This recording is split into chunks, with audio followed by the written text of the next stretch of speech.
এজন্য লোকমান তার সন্তানকে ডেকে বলছে, বাবা শিরক তো ভয়ানক জিনিস, ইন্না শিরকা লাযুলমুন আযীম, শিরক হচ্ছে বড় জুলুম, আযুলমু যুলমাতুন ইয়াওমাল কিয়ামা, আর জুলম কিয়ামতের দিন অন্ধকার হয়। বাবারে যাই করো আর তাই করো, অন্তত আল্লাহর সঙ্গে শরীক করবা।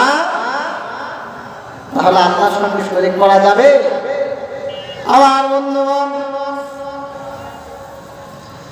হযরত লোকমান যখন এক নম্বরে তার সন্তানকে নসিহত করছেন, বেটা খবরদার আল্লাহর সঙ্গে শরীক করবা না। আল্লাহ রাব্বুল আলামিন খুশি হয়ে গেল, রে লোকমান তুমি তো চাইলে আরো নসিহত করতে পারতে, কিন্তু প্রথম নসিহতে ওই সন্তানকে আমি আল্লাহর সঙ্গে তুমি পরিচয় করে দিলে, রে লোকমান।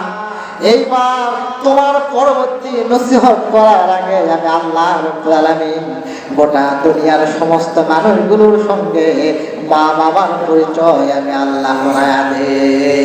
ওয়াসাইনাল ইনসানা বিওয়ালিদাইহি হামালাতুহু উম্মুহু ওয়াহানান আলা ওয়াহানিন ওয়া ফিসালুহু ফি আমাইনি আনশকুরলি ওয়া লিওয়ালিদাইকা ইলাইয়াল মাসির।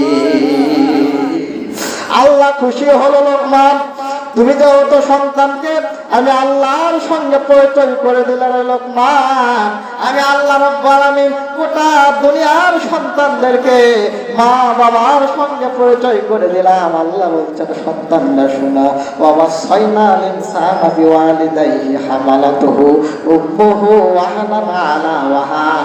দুনিয়ার মানুষ রে, আমি আল্লাহ রাব্বুল আলামিন তোমাদেরকে নসিহত করলাম, তোমার মা তোমার বাবা কষ্টের পর কষ্ট সহ্য করে তোমার দুনিয়াতে এনেছে। মা বাবার সঙ্গে দুর্ব্যবহার করো,